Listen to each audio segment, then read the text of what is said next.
So let's get this show on the road. Thank you all for coming. My name is Peter DROUGGE. I work at Microsoft as a technical evangelist, which is a really awesome job because you get to try a lot of technologies and help partners and customers implement these technologies. So, show of hands, how many in here are developers? Cool. How many in here are data scientists? Wow, that's a lot of you. So don't worry, this is sort of a data scientist and engineering mix and match session, so it should be all right. Okay, another show of hands. How many of you are familiar with Azure and use it on daily, weekly basis? Okay, good. So let's get started. In Azure, we've had machine learning for a long time. For a long time, it looked like this. You seen this before? This is the Azure Machine Learning Studio. So the Machine Learning Studio is a visual editor for machine learning processes. What we're talking about today is Azure Machine Learning Services. So Azure Machine Learning Services is sort of the custom AI approach that you can do in Azure. If you consider the studio, that would be like the citizen data scientist path, where you're using pre-built modules and flows in order to build your pipeline and workflow. In the custom AI world, it's all up to you how you approach that one. Citizen, custom. So we've had this now for a little over a year, the Azure Machine Learning Services, and it's changed. When we launched it, we had the Azure Machine Learning Workbench. Did you see that before? It looked like this. It was a client for the machine learning services. It had some good features to it, but it also narrowed how you would work with Azure Machine Learning Services, which is kind of bad because we want to welcome everyone, not just everyone that uses the client. So we're getting rid of the client in favor of moving towards SDK instead. So the Azure Machine Learning Services, as of now, is a unified SDK, a working CLI, and a unified user experience as well, in the form of moving those things that you had in the workbench, the visualization, moving that into the portal instead. So with the CLI, just like you can use the Azure CLI now, you can even do machine learning directly from the CLI. Pretty useful if you're actually in a command line. With full integration into Visual Studio Code using the code tools for AI. I'll show that to you in a while. And also full integration into Azure DevOps. So you can leverage Azure DevOps pipeline and create artifacts for your machine learning processes. Oh, and we also have support for a number of new compute targets. So you can actually leverage your local machine when you're building and training your models, as well as going into the cloud and scaling out using batch AI and stuff. For those interested in field programmable gate arrays functionality, the Project Brainwave, we've added 4 new models for that too. So the custom AI is really the chain of preparing and working with your data, then moving into the build and train process, where you build your model and you score it. And finally, when that's done, that's when you deploy it into a production-ready environment. This is what we're tying together, all of them. It looks something. Because we're talking about Azure Machine Learning Services, there are a number of various AI services in Azure. So you have the cognitive services, the pre-built AI functionality. Don't quote me on AI because it's machine learning, right? There's no AI.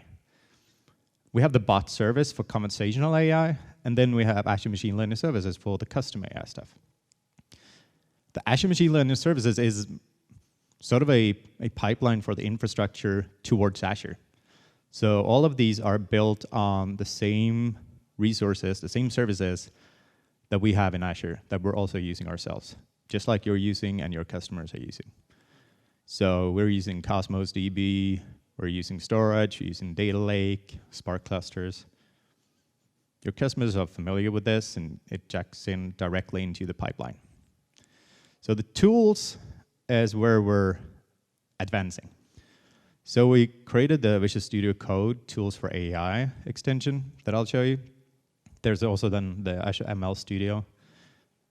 New of all kinds of things like the CLI and the SDK. What's changed now is that the third-party frameworks are now, most of them actually, almost all third-party frameworks are a first-class citizen. Which means that when you use Azure Machine Learning Services, all of these familiar frameworks like TensorFlow, MXNet, they're available straight out of the box. In Azure Machine Learning Services, everything evolves around what's known as a workspace. For those of you familiar with Databricks, it is not the same as a Databricks workspace. This is the Azure Machine Learning Services workspace, not workbench. They comprise out of a lot of things. The compute part is where you can scale out. So you can create a batch AI cluster of either CPU or GPU-enabled virtual machines.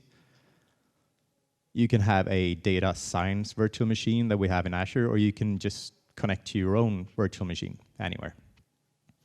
These are the compute that you then push your experiment onto. And the experiments are the sources of reproducibility in your environment, in your experiment.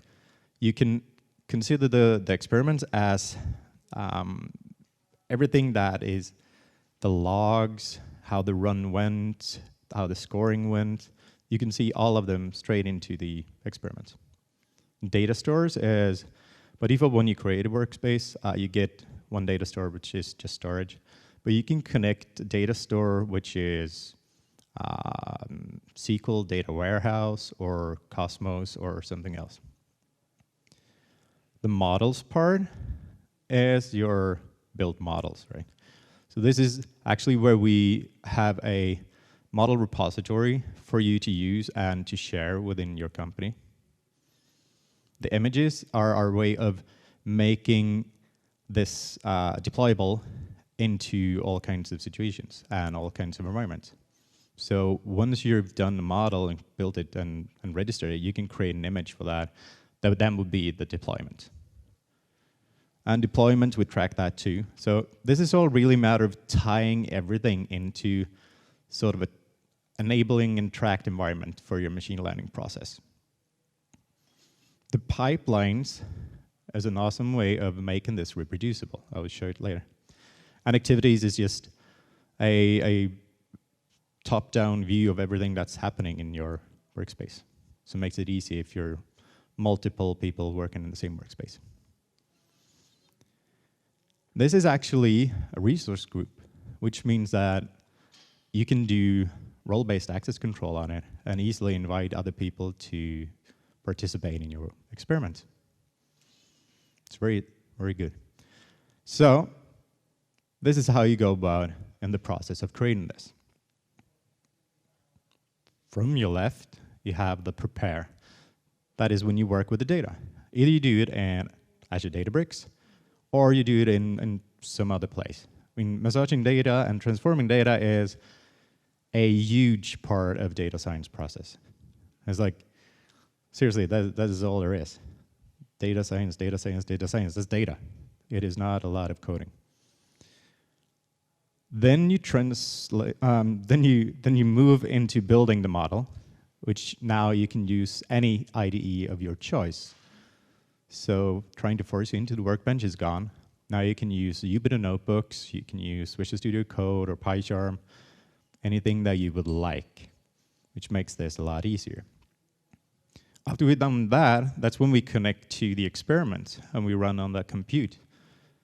so that we can leverage the power of Azure to make it faster.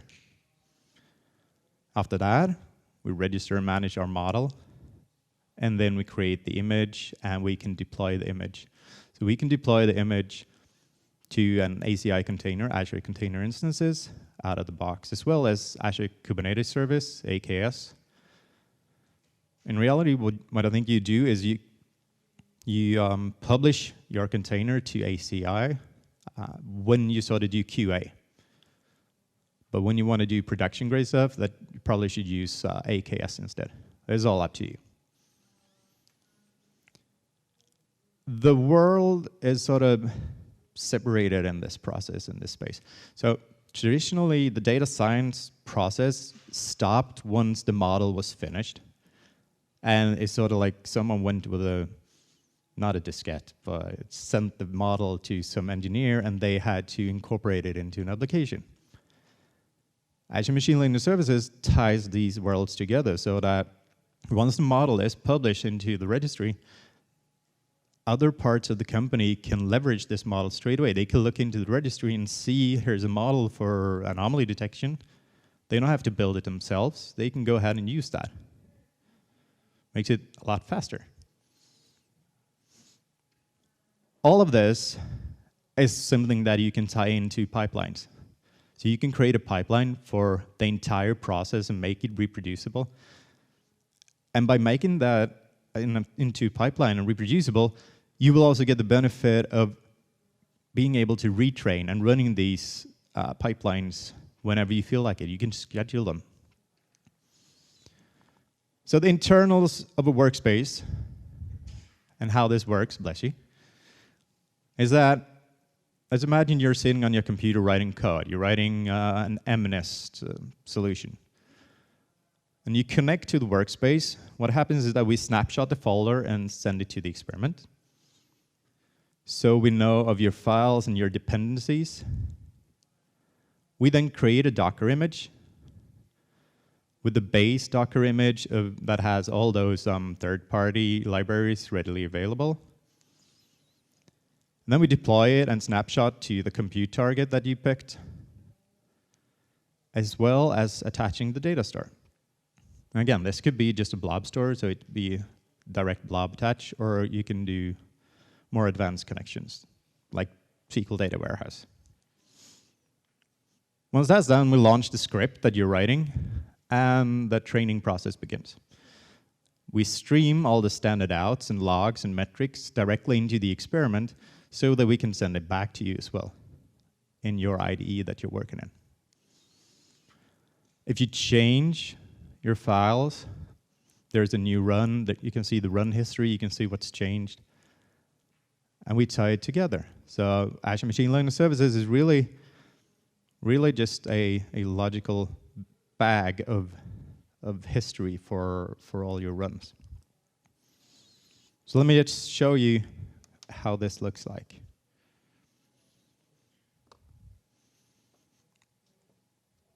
This is the Azure Portal.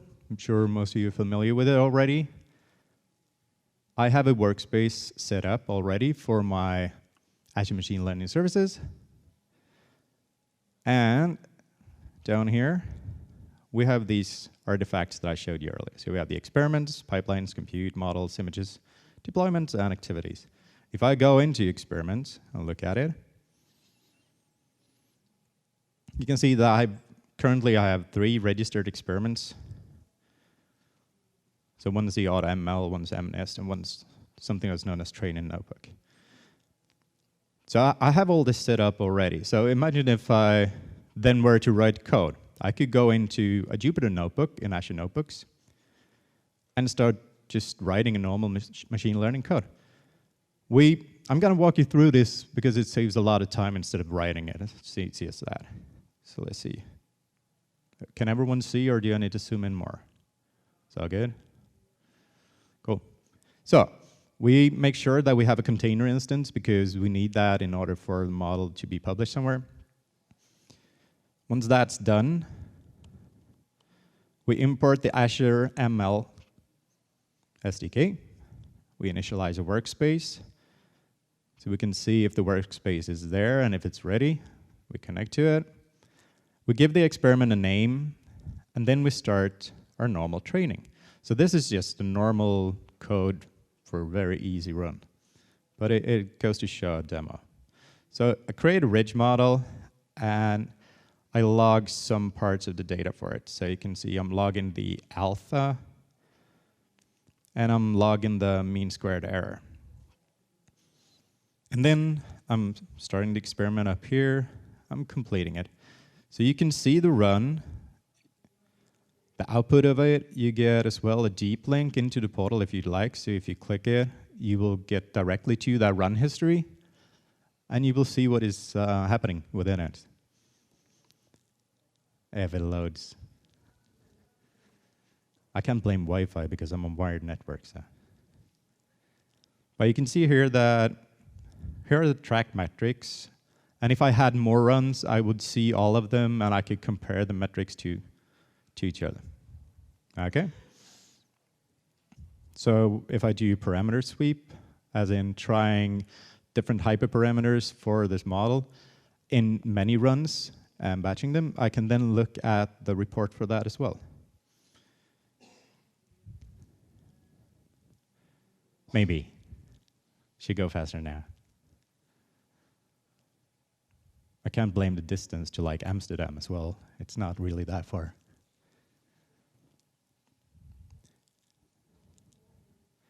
So you see now that instead of just one detail, I'm seeing the details for all of them.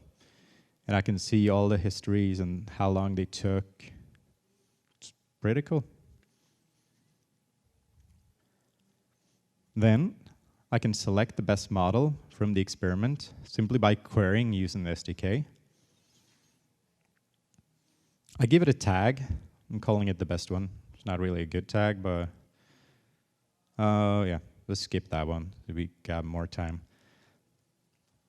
And now here I'm registering the model using the SDK. So nothing proprietary at all. This is just inline code stuff. I'm giving it the name, super good best model name. Then I'm making sure that it's there. Now giving it a scoring script. Scoring script is the way of telling our model when it goes to an image, to Docker image, what it should run. So the scoring file is the script that actually takes the input and goes to the model and sends it back. The environment dependency file is a conda file for all your dependencies, which means that the image that is created is self-contained. It should really be able to run just by having that conda file.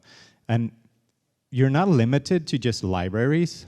You can actually, well, sorry, Python libraries. You could actually upload your own DLLs as well. So if you're using some custom DLL in your process, you can upload that and put it as a dependency too. And it will get included into the image. And then we can go ahead and deploy it by just using code as well. So I'm deploying it to CPU batch AI cluster that I have. We can skip that. And then you can go ahead and test it. But that's really it. So that was in a notebook scenario. Now, if we're running this in Visual Studio Code instead, Visual Studio Code, the editor of many people's favorite choice now. Imagine I have the MNIST project here, and I have a Python solution here. This is just a normal Python script, nothing else. It uses TensorFlow to run the MNIST problem. In Visual Studio Code, we have an extension, Visual Studio Code Tools for AI, that you install. Once you install that, you get the options of installing a couple of other things. So you can, if you have GPU-enabled workloads on your machine, you can go ahead and install the NVIDIA drivers for that. And then, if you click this little file out over here, it'll install all the normal third-party libraries that you could expect while working with machine learning. So it's an easy way of getting started. Once that's done, you get a start page. starting to look like just like Visual Studio, like the normal stuff. Here you can really get into training and learning about it really fast. So there are many samples, and there's more to come. Let's see what else I can show you. Yeah, so once you've installed that, it actually goes out here, and it becomes this fella. So now I have the same connection to my Azure account within Visual Studio Code. And I have my workspace. I can see my experiments. I can see my compute targets and any models, images, or deployments that I have, straight from Visual Studio Code. And then I can connect this folder that I'm running my code in into an experiment. So in this case, I've connected it to the MNIST demo experiment up here, which means that straight out of the box, I get these, the run configs. So I can run either locally or in Docker, or I can create a new run config for the compute targets of my choice. If I run this local now, by using run experiment down there, it will run my MNIST project that I have, and it will log a lot of metrics. It will log the run straight into Azure Machine Learning Services without having to add any additional code. So all the code that you saw me adding in the Jupyter Notebook is to make inline calls to Azure Machine Learning Services. These are a wrapped call as well. So no change has been done here. I need to keep track of time. So let's go back to this here. When you start working with Azure Machine Learning Services, actually when you start working with machine learning, you need to do data prep. The workbench that we had some UI goodness to it when it came to data prep. And this has been moved into the SDK as well. And now it's known as the Azure Machine Learning Services Data Prep SDK, which is part of Azure Machine Learning Services. It has a lot of smart stuff into it. One of the cool things is the derive by example that Microsoft Research created. So instead of writing like regular expressions all over the place or trying to create columns, features by hand, you can do them by example. And you just give the example of your expected output into the derive by example function. It's super cool. So if you look at the last one, the third one, it's actually just telling me like, okay, so I need the next column, I want it to be weekday. So I send in the date and I send in Sunday. That's all I have to do. Now it knows how to run the entire data prep and create that column. Super useful if you're doing data science. You can even do assertions. So if you know the limits within your data, you can make sure that the data is in good shape before you run your experiment. So you can put in an assertion saying like, okay, age should never be more than 100 something. Date of birth, never before 1900. And then you get an early assertion error. And after that's done, then you can export the data prep package so that you can reuse it and you can share it. So you don't have to write them all every single time. I can show you briefly this. So I will switch notebooks. And oh, yeah, let me just show you this too. So the pipeline thing that I was talking about, imagine that if you just wanted to run this as a retrain job, because retraining your machine learning model is one of the most important things. A machine learning model becomes obsolete and stale. So this is super useful when you do retrain. You can set the pipeline, you can create it. I've done a bit of that above here. And then you register it as a run. Afterwards, you can rerun it using a simple REST call. So you can have in your Azure DevOps, you can trigger the rerun of this pipeline from one single curl line. Kind of cool. But the data prep. Same, you import Azure ML.dataprep as a package. And then we have a lot of ways of reading data. You can do CSVs or Excels, Parquet. You can get the profile, then you can sample it.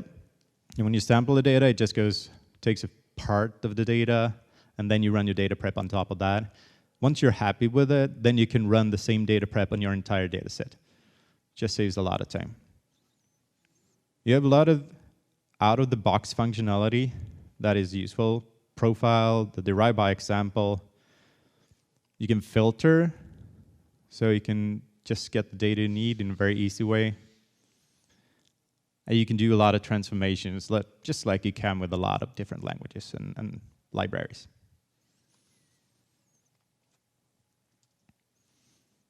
When we've done that, when we're happy with it, we need to look into the deployment. So by using Azure Machine Learning services and building your model, as I said, we're using Docker containers for this, which means that you can run them in any environment that supports the container. So out of the box, we have AKS and Azure Container Instances. We also have Azure Batch.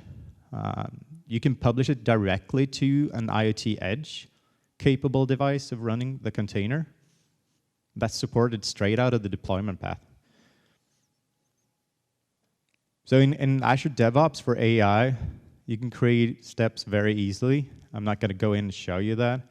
But for those that want to do that, we can discuss that later. The benefits of doing this, if we go back to this slide, is that once you have your deployed service running in, hopefully in Azure or somewhere near Azure, you can go and backtrack. So you can track the image, you can track what model is in the image, you can track what it was built on, what the code was running, and even back to the data. This is super useful when you have published a lot of endpoints and you need to make sure what model is published into what deployment. Or if you like to blame game and point fingers at someone, you can even try and find the name of who did the deployment or who created the model too. So let me just show you in the portal what it looks like. I have down here the deployments. It's the same as going up here, so it's a lot easier. You see, I've already deployed one best deployment that I was creating in the notebook. So it's running on an Azure container instance. It's healthy, and it's just fine. The way I did this was by selecting a model.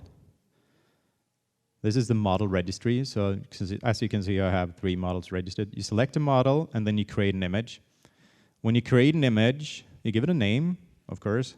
You select the runtime, if it's a GPU or not that you need to run it on.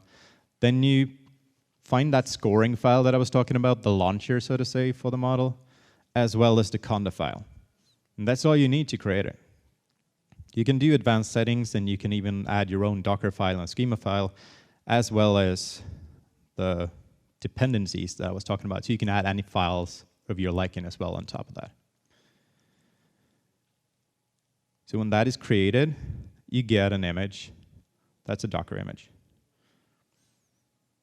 And you can see the models and deployments attached to that one as well.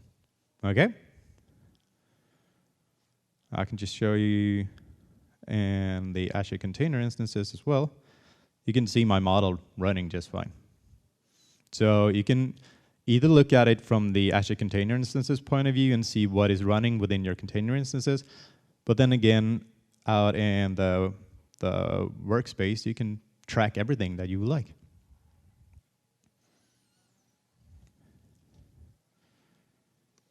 Let's go there. Oh, yeah, close to the wrong one. Getting there. So, let's see where I'm at for time. All right, it's all good.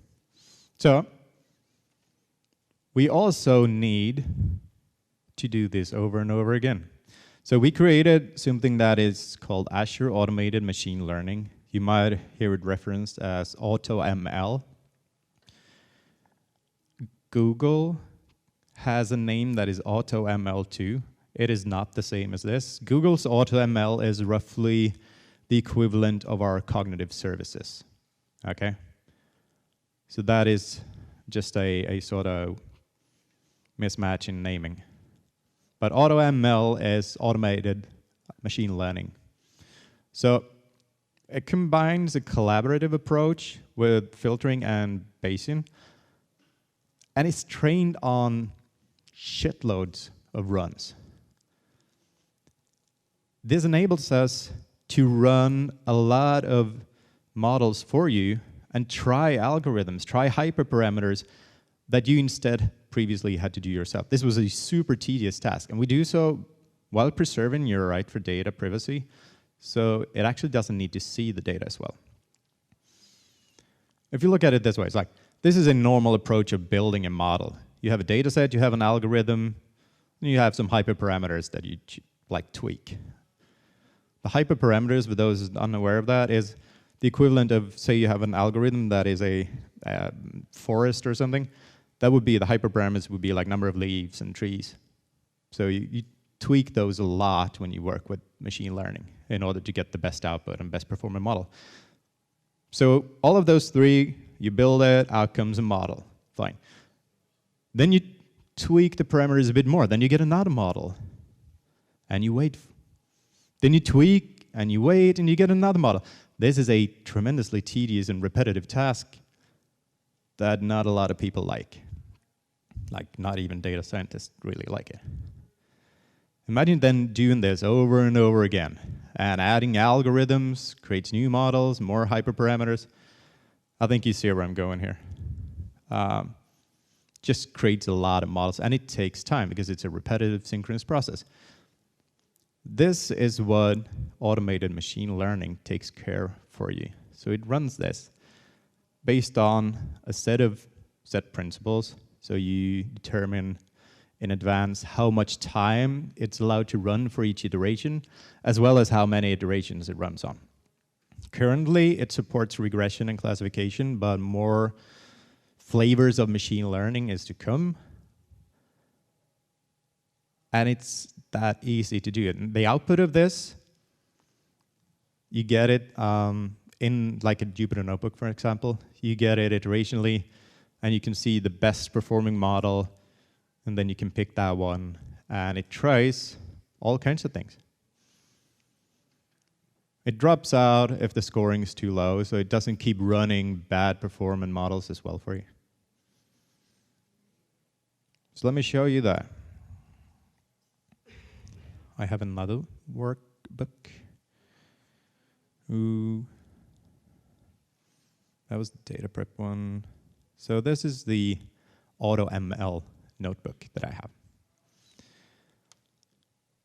Then once again, I'm just importing a lot of libraries. I'm importing Azure ML, and then I'm importing the AutoML packages as well. So I've already run this. I've created an output for you, so I'm going to scroll back down a bit. This is the config that I was using.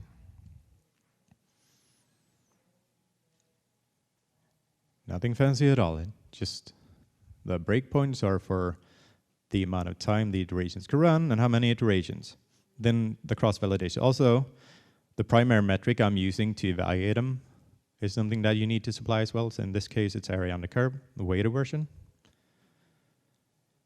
And then when I submit the experiment, the iteration starts to run. You can see it tries k-nearest neighbors classic with standard scalar, it's light GBMs. It goes and tries a lot of different algorithms as well as hyperparameters. And then you can see the metric of it, and for each iteration, which one is still the best. So once you've done that, let's go ahead and scroll this down. You can continue as well. So you can stop the pipeline, and you can continue later on. You do not need to run everything in advance or at once.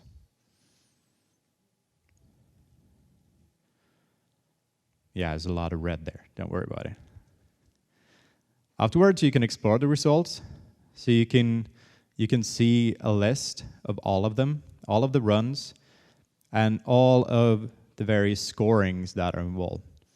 Everything from the F1 score, the macro and micro, to the area under curve, mean rates, a lot of things. And to retrieve the best model, it's actually just as easy as calling the run and get output. So this get output will return the best run and the fitted model that you have without needing to do anything more. So once that's done, you can go ahead and you can test it, of course.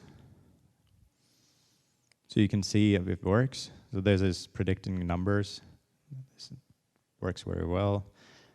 Now here, I'm registering the model, once again, like I showed you earlier, into Azure Machine Learning Services. I'm giving it a, I need to work on my descriptive names, but best AutoML model, and I'm giving it a conda file as well. So with that said, all I need to do now, if I wanted to deploy this, would be to go in, look at the model. Again, I could do this in code, but I stopped there. So I can check the best AutoML model, create an image, add the scoring and conda file, and now we would get the deployment targets as well. Okay? Let's see where I'm at for time.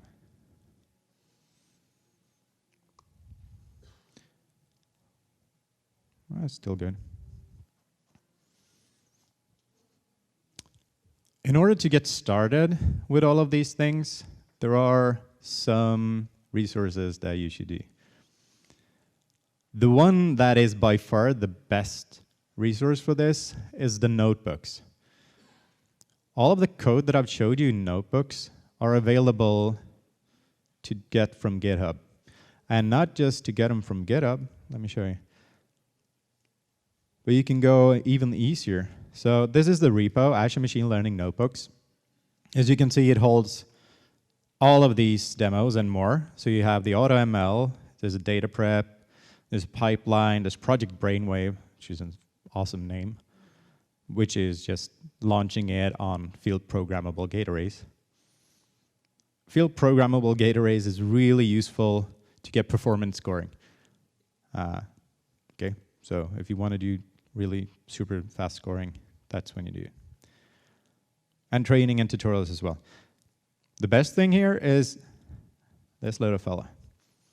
So you scroll down and you hit launch in Azure Notebooks, and it will directly go into Azure Notebooks, which you can use for free, and it will give you the option to clone the entire notebook.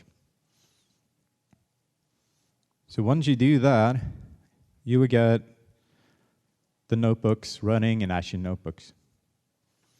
So you have all of them. And there's a configuration starter and then getting started. So the configuration part is really,